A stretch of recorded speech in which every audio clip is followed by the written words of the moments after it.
సదాశివసమారంభాం వ్యాసశంకరమధ్యమాం అస్మదాచార్యపర్యంతాం వందే గురుపరంపరాం.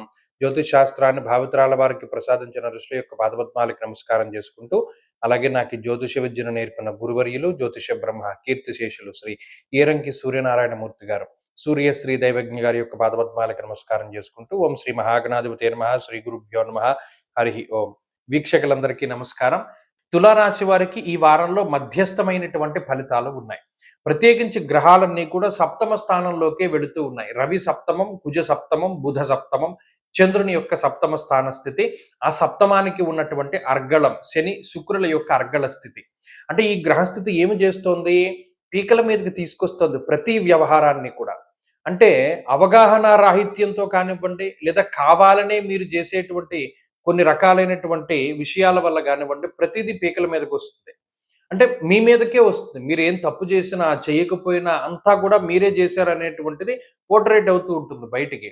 లేనిపోని నిందారోపణలో, లేదా ప్రతి వాళ్ళు మీకు వ్యతిరేకంగా మారుతూ ఉంటారు. సామంత జన విద్వేష దారాపీడాసుతామయం అన్నది శాస్త్రం. సంతానానికి ఏదైనా చిన్న అనారోగ్య సమస్యలు వస్తూ ఉండడమో, లేదా మీకు అనుకూలంగా ఉండేటువంటి వాళ్ళందరూ ప్రతికూలంగా మారుతూ ఉండడమో, అప్పటి వరకు మీతో జతకట్టినటువంటి వాడు మిమ్మల్ని వదిలిపెట్టి ఇంకొకళ్ళతోటి జతకడుతూ ఉండడమో, ఇలాంటి అనేక రకాలైనటువంటి విషయాలు మానసికంగా ఖేదాన్ని కలగజేస్తూ ఉంటాయి. అలాగే ఈ సప్తమం అనేటువంటిది కమ్యూనికేషన్కి సంబంధించినటువంటి స్థానం. ఆ స్థానమందు పాపగ్రహ సంపత్తి మీ కమ్యూనికేషన్ దెబ్బతీస్తుంది. అంటే మీరు అనుకున్నటువంటి దాన్ని చెప్పలేకపోతారు బయటికి. పక్కవాడికి ఏమర్థమవుతుంది? మీరు అనుకున్నది వేరే రకంగా అర్థమవుతూ ఉంటుంది. ఎందుకంటే మీరు చెప్పలేకపోతారు. ఆ ట్రాన్స్ఫర్మేషన్ సరిగ్గా జరగదు. అలాగే ఈ కమ్యూనికేషన్ గ్యాప్ వల్ల, లేదా మీ భావాల్ని వ్యక్తీకరించకపోవడం, లేదా సరిగ్గా ఉండకపోవడం వల్ల ఏమవుతుంది అంటే, ఎదుటి వాళ్ళు అపార్థం చేసుకుంటారు. మీ ఆలోచన ఒకటి, వాడు అర్థం చేసుకునేది ఒకటి. ఈ అపార్థాలు ఎక్కువగా వస్తూ ఉంటాయి. దీనివల్ల కూడా అనేక రకాల సమస్యలు. నేను అలా అనలేదు కదా, ఎందుకు అలా అర్థం చేసుకుంటావు అని అనుకుంటూ ఉంటారు మీలో.